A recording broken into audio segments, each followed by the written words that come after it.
So you joined me in my Golf R, and I wanted to talk about the new MK8 Golf R333, which has basically just been sort of like teased by Volkswagen recently. Now, quite a few people have messaged me about the car just to kind of obviously share a little bit of my thoughts at this point. And yeah, I suppose in some ways to kind of think about, is it a car that I'd potentially go for as well? Because, you know, long-term subscribers will know I've done a lot of Golf R content, and I've coveted the MK8 Golf R quite a lot. I'm obviously in my MK7 Golf R at the moment, but yeah, so what do we know so far about this car? First of all, it's in sort of like, from what we can see, it's going to be essentially announced on the 31st of May. So I'm filming this on the 5th of May. I'm actually off to film an Up GTI, courtesy of Auto Social UK. So yeah, check out her channel as well. Yeah, fantastic following and does some great reviews, as well as reviews on MK8 Golf Rs. And she actually reviewed the 20 years. And I'll leave that video in the description actually, because that's basically what I think the R333 is.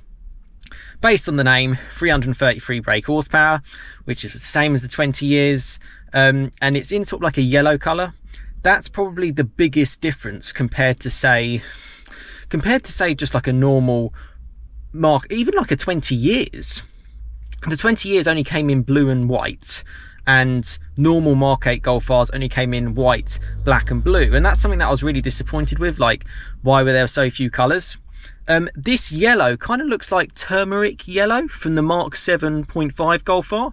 Now, Volkswagen actually teased that type of car when they were releasing the facelift, but it never really came out. They never really did this sort of special model.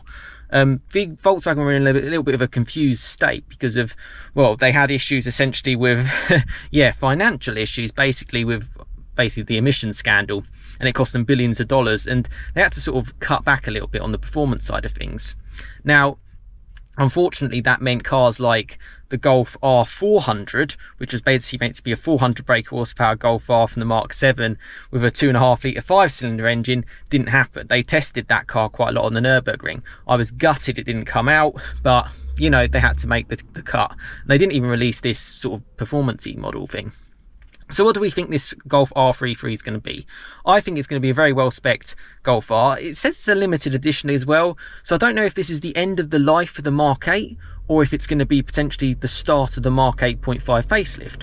Kind of hope it's part of the facelift, because the infotainment is just awful in the MK8. It's just unusable for normal human beings, particularly on the move. Like, I love my MK7. It's very simple and very easy. You know, look at these buttons and stuff. It's amazing how it still works in May 2023, but it does certainly for me.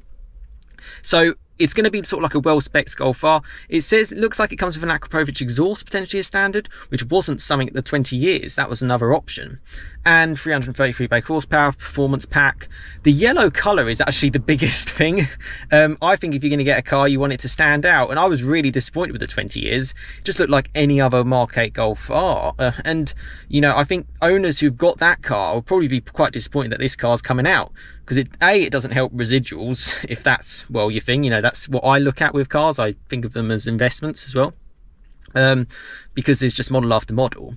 It's good potentially for people like me who's looking to get a MK8 Golf R, because it just brings the price bracket down of all the other cars. Now, getting onto price is the biggest bugbear for me, and what would probably stop me from getting it. This is going to be a 50 grand car all day long. All day long. You know, the Civic Type R is 47 grand. This is going to be up there. I reckon it's going to be like 49,000, particularly with those. But with those options, that kind of makes sense. The Akrapovic exhaust is 3.5 grand. You can sell that on the aftermarket, or on, like, you know, third party on eBay for freaking 3.5 grand. So it's worth its weight in gold, that thing. The colour's cool because it stands out from any other Golf R, and it's a great car to drive. I love that car. I spent a lot of miles driving it thanks to my lovely subscribers, and in fact it was about 2 years ago when the first subscriber ever lent me a car, and they lent me a MK8 Golf R performance pack, and I'll leave that in the description as well, because you can get the idea of what I think of the car.